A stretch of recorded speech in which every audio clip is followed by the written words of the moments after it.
अस्सलामुअलैकुम।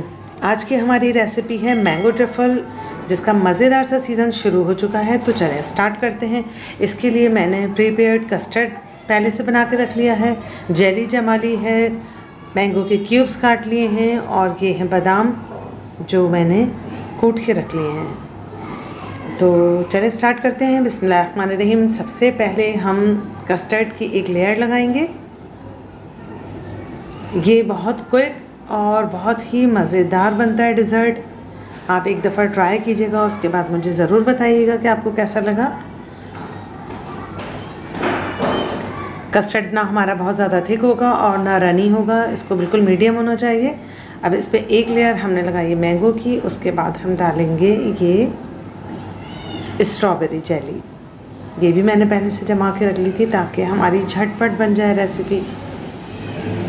इसके बाद हम आधे बादाम डाल देंगे इसके ऊपर। अगर आप 2 लेयर लगाना चाह रही हैं तो 2 लेयर के हिसाब से आप जो है वो कस्टर्ड और फ्रूट और जेली जो है उसकी लेयर लगाइएगा। मैंने सिर्फ 2 लेयर्स लगाई हैं इसकी। बाकी ये सारे आम डाल के हम फैला देते हैं और इसके ऊपर हमारी दोबारा जेली जाएगी। ये आपके ऊपर है, आप बारीक काटिए, मोटी काटिए या किसी शेप में काटिए। अब सबसे ऊपर हम जो है बादाम स्प्रिंकल कर देंगे खूब सारे अच्छे से। ये मिक्स होके जब इसका आप टेस्ट करेंगे, खाएंगे, तो आपके मुंह में जो एक टेस्ट डेवलप होगा ना, वो बहुत ही मज़ेदार होता है। लीजिए हमारी रेसिपी तैयार है।